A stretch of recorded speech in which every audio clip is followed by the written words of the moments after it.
Every day, more and more people are making movies. Filmmaking has become the new garage band. I'm Johnny DiLoretto, and this is Framelines, the series that aims the lens on those who are out there making movies. Some are backyard Kubricks, making movies for fun, and others are aspiring Spielbergs, professionals working hard to make it in the industry.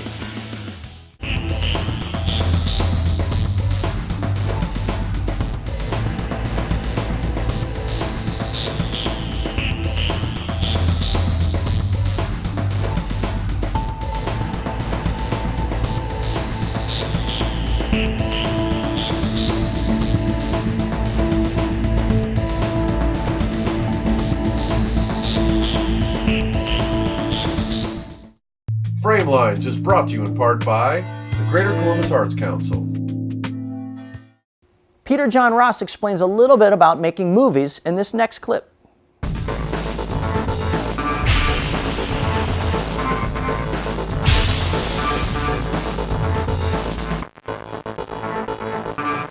Organization and production is incredibly important. Because filmmaking is a collaborative art, everybody has to communicate with each other. There are three phases to making any movie. Pre-production, which is the writing and preparation for the shoot, creating shot lists and storyboards. Production, which is the shoot. And post-production, where it all comes together in editing and everything involved in that. From the script, you can create the shot list. This is just writing down on paper what angles you want to get. You can do storyboards too. For each scene, you'll want to write out the shot name, then what type of shot you want to get. When you get to production, you can use that shot list and/or your storyboards, and those will be used on the slate marker. After the shoot, when it comes to editing, the assistant editor will name the computer files the same as to what was on the slate. When you record sound separate from picture, it's important to say the slate information out loud. Or Baker, take 3, marker. So that you can name the files consistently and synchronize everything more easily. So if the editor or producer or director want to correlate anything from their script to match the shoot in editing, then everything can be found easily.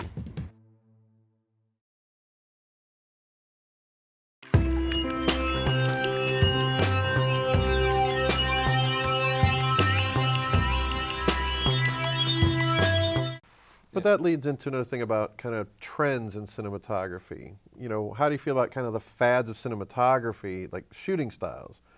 The whole thing with shallow depth of field, once DSLRs came out with the large sensors and suddenly you could have shallow depth of field with video that previously was only ever available on film, that became a huge trend. What are the current trends, and does it matter?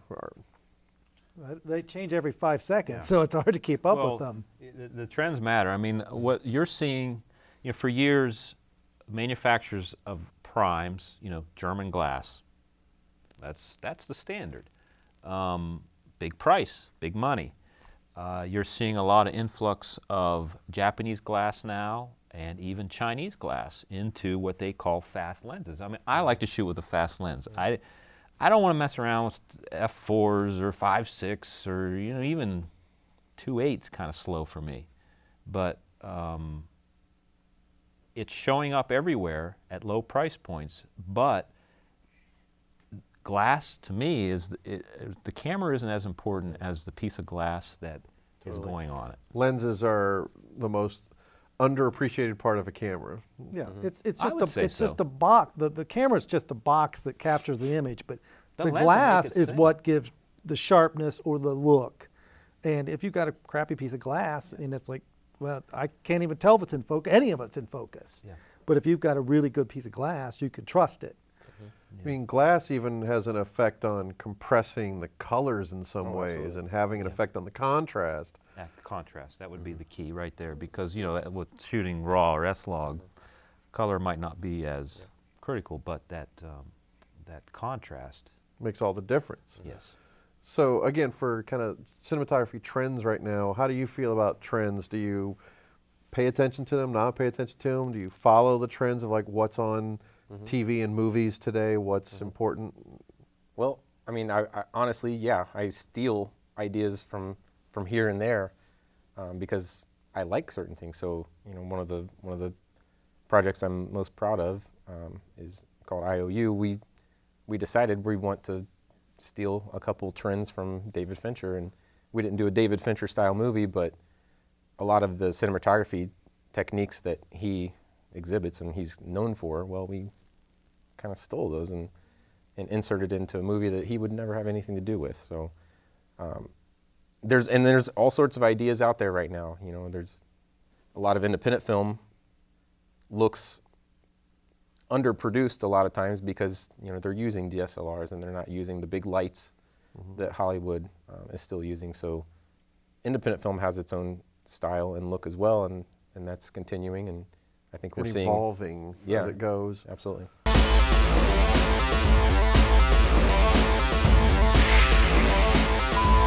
What is the purpose of any movie? When I say movie, I mean any moving picture, as in news, reality show, comedies, dramas, science fiction, commercials, or anything. Is it to entertain? To inform? To sell something? None of those really capture the entirety of what motion pictures do. At its most basic, movies manipulate the viewer. In a slightly less cynical way of saying that, you want people to think or feel something they weren't before watching your movie. In the case of a comedy, you're trying to make someone laugh. With a drama, you want to make them cry. In news, you want to get people information. Or in the case of MSNBC or Fox News, you want to get your base riled up. TV commercials try to make people want to buy a product. Remember, the audience is a non-active participant. That's not an oxymoron either. You are emulating the human experience in a kind of hyper-reality. You are manipulating the viewer intentionally. Everything from camera work, to performance, to set design, to music, editing. These are all weapons in your arsenal to make the audience go where you want and feel how you intend. So learn what has worked in the past, what works now, maybe try to play with things that might work in the future. But go and make a movie.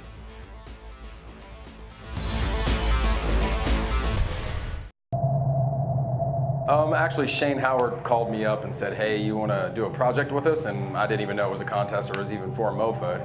And I just automatically, you know, Shane's a great guy, so I was just automatically all for it. And then the next night when we met at his house, he explained what it was and who was throwing it and what the contest was about. And I thought, oh, okay, cool, yeah, let's do this.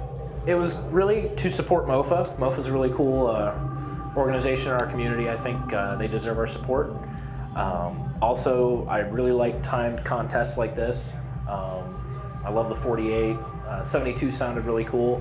Gives us a little bit extra playtime. Found out it was horror. I loved making horror movies. And I just thought it was neat because it was a completely organic thing. It was a Columbus thing. We still own the film after we're done. As soon as I heard about it, MOFA had my total buy-in on it. I've always liked horror movies. That's my genre. Anyway, the first film I ever produced, directed, and had written was a horror film, and it's just what I know. It's, you know, and you can make it corny and get away with it, so it's pretty cool. I actually wasn't planning on being involved, but one of my very best friends, Alyssa Crane, was our executive producer and texted me on Thursday night and said, what are you doing this weekend? And I said, nothing. And she said, you want to make a movie? And I said, hell yeah.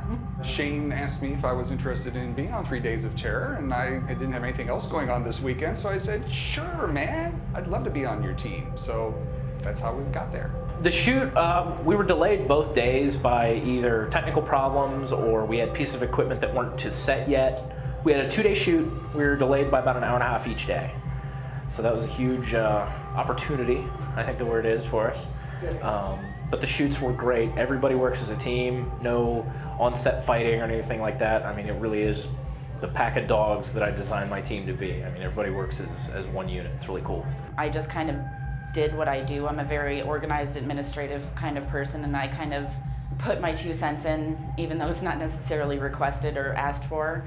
And I just kind of look for opportunities or things that need to be done and just do them. Sometimes you get communications and challenges with, you know, being able to get all the right people at the right time to be there. But, you know, for the most part, everybody was great to work with. Our site had an interesting challenge because it was very rainy on a Friday night, and we had rivers of water running through this old abandoned warehouse that and factory space that we set up shop in for basically our set? I got the set. Look, a good friend of mine, Nate Lewis, that I went to school with in Marysville, Ohio. His father owns a zinc die casting factory in Marysville. It's Ray Lewis and Sons Zinc Die Casting Factory. It's kind of run down. It's abandoned. The front part of it's open. I believe they're doing like a mechanic shop in there. But it's like 9 to 12 different rooms, just creepy looking, and it's the prime location. And you know, me and Nate being good friends from high school, it's usually never an issue for me to get that location, so our location was like that. Very strange colored water dripping from the ceiling in this room that we called our green room, which was more kind of like this dingy brown. The shop floor adjoining this space ended up having standing water where there was still electrical equipment plugged in. So yeah, a little nerve-wracking at times. It's like one day people just didn't come to work anymore, and there's still like paperwork on tables and offices and stuff. It's like people just disappeared out of there. So the atmosphere was great for shooting a horror movie. We got found footage. Found footage is one of my favorite genres. I'm one of those few people that loved Blair Witch from the very beginning and still love it to this day. So when we had the opportunity to pick found footage, I totally jumped on it. Seeing the whole thing happen, I mean, it's hard to put into words, but the whole thing was just amazing. I'm running on like 4 hours of sleep, but I feel like I've had a blast. I've had the time of my life this weekend. And we actually, after we wrapped our movie, we were able to go and help out another crew that needed some help. So I think the spirit of the community and everything was really great, how everyone's encouraging each other, and you know, even though it's a competition, everyone's like, hey, good luck, you need a hand, let me know. The way my team does our time competitions is we have some people back at home base, and we send a detachment to the kickoff. And the people at the kickoff text back all of the required elements, the genre and subgenre in this case. So both of those detachments of team members start brainstorming and coming up with ideas. So by the time we reconvene at home base, there's 2 or 3 different ideas out there. This time was unique in that all of the ideas that everyone came up with involved a Ghost Hunters type of show. And that's what we went with. We're like, man, if we're all coming up with that idea, we're all immediately on board. We don't have to sell it to each other. It just felt like the right thing to do. And the idea took off, and we had our first draft done by 11 p.m. the night of kickoff. Once we have an idea down, everybody is still there at home base, and we start to flesh out the story. The story credit goes to the Pariah Dogs in all my credits, just because everybody is collaborating. And then everybody kind of leaves, all but maybe 2 or 3 people that sit at a table and write together. As an actor, the script was very tight and very fun to work with. We deliberately left it so we could do a little bit of improvisation.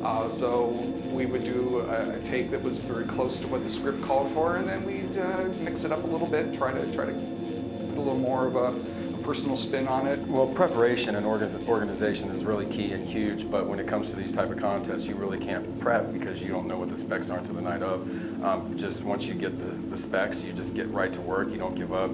Once the contest starts, that's when you really have to prep for everything and just make sure you have enough people to do each job so it gets done, nice and smooth. And just have fun and just bring your creativity out. Like, I try not to listen to the whole, it's got to be done this way, or it's got to be, no, it's going to be done the way we want to do it because it's our art. So just have fun and, just enjoy yourself and make a movie. Keep your spirits up. Things get frustrating, especially, trying to do a movie in 72 hours. Even though it's a short film, things get run long. It's 3 days of no sleep, constantly go, go, go. Make sure everybody understands that you're all working as friends. You're not working against each other. You're not necessarily working against other teams. You're working to get your film done in a 72-hour time period.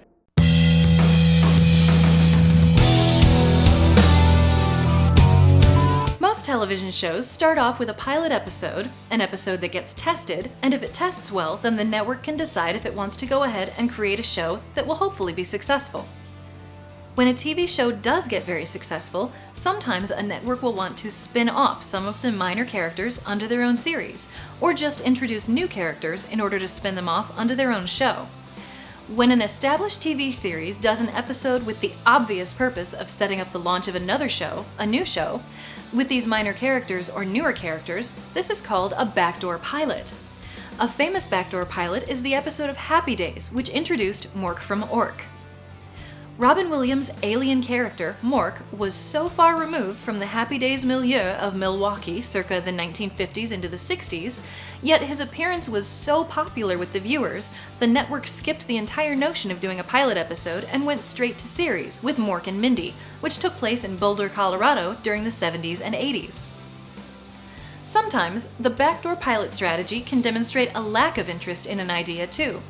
Famously, in the original Star Trek episode Assignment Earth, Gene Roddenberry tried to do this to create a brand new series about a human raised by aliens.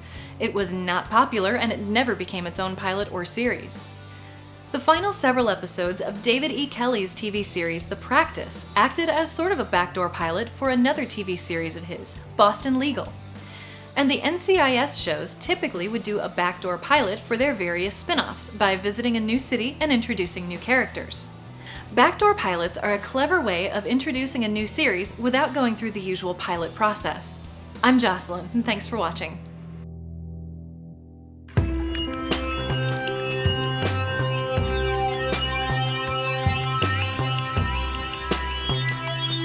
Okay, further on, let's talk a little bit about, what are things you've either done or seen that it's kind of like, think of it more like this way. What would you say, if looking back, if you could have been an advisor now to yourself as when you're first directing, what would you tell yourself? What is it that maybe you did that was the most kind of, the thing you thought was kind of the worst offense you might have done that you would want to see undone if you could do that? Wore too many hats.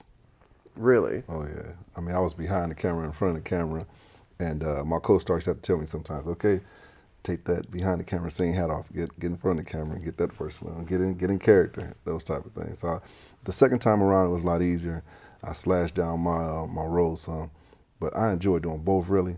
But I think it hurt the project just a little bit if you're not experienced, because I wasn't experienced at doing it. I mean, I was new at everything except for the acting part. So the big thing for you was really being an actor in the scene. That really ripped you.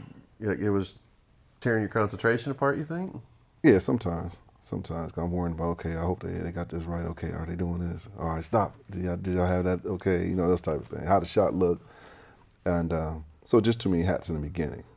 I just feel like a lot of times people try to bite off more than they can chew, and then you just get yourself in trouble. Like what? What's an example of that? Or just like even the first 48 hour that we did, we were like, oh, we're gonna do this and this and this and this, and it was like 8 o'clock Saturday night, and we're like, our actors had to go.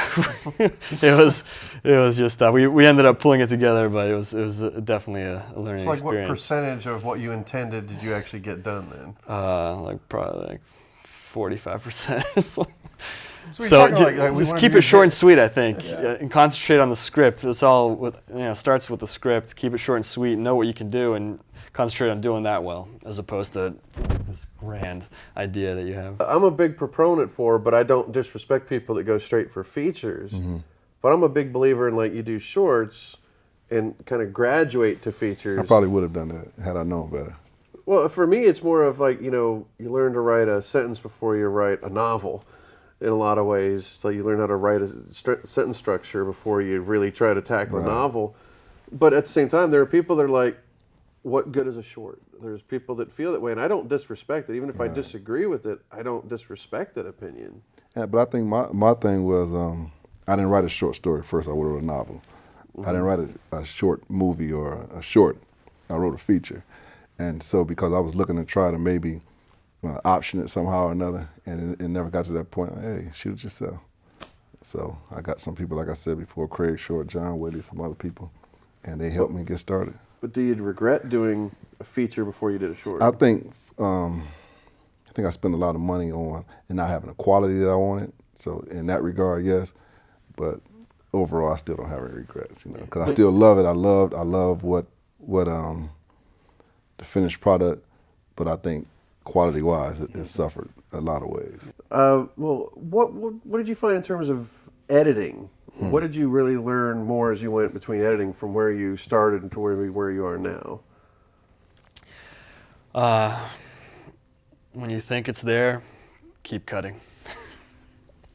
I just feel like it can always be cut. You're so afraid, especially if you're editing it yourself, oh, this is my baby, I don't want to cut it down. You're so attached to the scenes, but no, you just gotta cut the fat. Yeah. Yeah, I think I learned on the job training again, as with everything in the first movie. So as I watched the editor edit, I just learned everything I could. And so when I shot the second one, I shot with the edit in mind. Mm-hmm. And so that helped me out a lot. So I went in and edited primarily most of it myself the second time. So I was confident that time. So in the first one, when you worked with an editor, did you find that they maybe wanted to cut lines or something that you really wanted to keep? Did you ever have those kind of conversations? Yeah, we almost went to blows a couple times. Well, that's actually good that you almost did, because if the best thing about that is you have a collaborator that's passionate about their opinions too. Right. And I had to respect that. And that's the thing about it, is that fight, whether it came to blows or not, could determine making the best movie possible. It's just an interesting, you bringing up it being collaborative. It is, and yet mostly I think one person owns the vision. Would you call it the director or the producer? Right. Good question. I try to be both. That way Whoever I solve had that problem. Yeah, I mean, you have to have the person, right? I don't know. I don't know if there's a right place to put it, but it could be the editor, but it has to be somebody, I think. Most people are writer-producers that think that they're writer-directors, because a lot of the things that people do in making indie films today, when you say indie film, I'm talking about like these DSLR or camcorder shoots, most people are writer-producers that think they're writer-directors. Because director and a film by credit is the sexy title, that's what everybody wants, but they don't understand is what they're actually doing is producing and not directing. Because, I mean, the art form of directing, and by the way, talking about myself more than anybody else, because that's what I was for the first 7 or 8 years of my filmmaking career. I was a writer-producer that thought he was a writer-director. So as angry as I may sound about other people, I'm really talking about myself, quite genuinely. And it's like, I'm still very much learning what the art form of directing is. I mean, like, what is directing to you? I mean, I think it's different with everybody, because, I mean, for me personally, when we're on set, I'm just like totally relaxed, and I let the actors kind of do their thing. I'm not like overly do it this way. I just kind of like trust the actors and let them do their thing. That's how I am. But again, it's more of what is the definition of directing to you? Like, what does that entail? What are your responsibilities as a director? I mean, getting the best out of your talent. It's one of the things where you're just trying to get, I don't know, I'm like him, man. I'm all about the talent, because I heard a guy say sometimes, man, you let the actors do what they do. I just direct the shots and I direct everything else. I don't know. But is that your view too? That like you're more interested in I'm more the actors. I'm more actors. I like to lead the camera to the cameraman. We discuss what I see.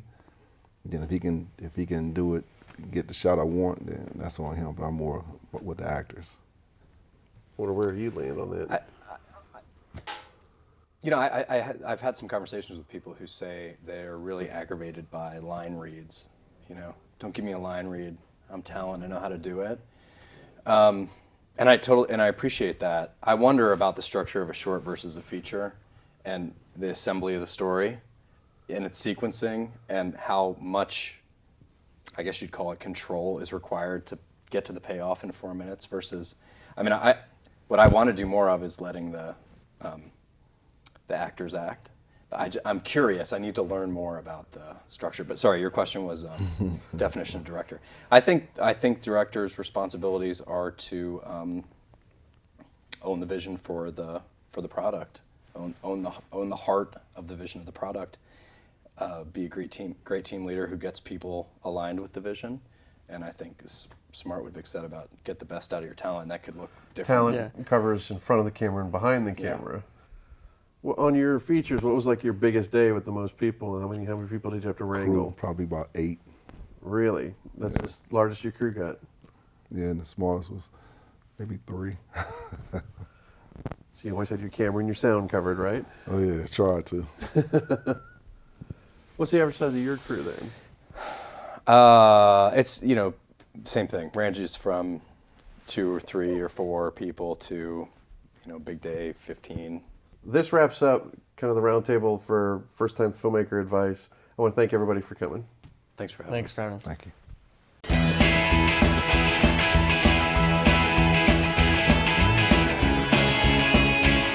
This is a Framelines interactive project. Visit our website at framelines.tv and see the links. All you need is software on your phone, your tablet, or computer that let you edit video. All the clips are on our Vimeo page at vimeo.com/framelines. Once there, you can click on each segment, then click download. From here, you can import the footage into your editing software. Now you can start to edit. Be sure to use the credits because all the people who worked on these clips deserve to be recognized. And feel free and upload your edits online with free sites like YouTube or Vimeo or Facebook. Use the hashtag FramelinesTV so we can see your edit.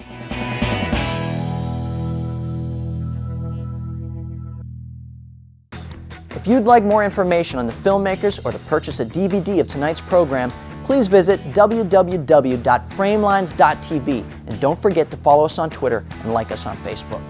That's a wrap. We'll catch you next time on Framelines.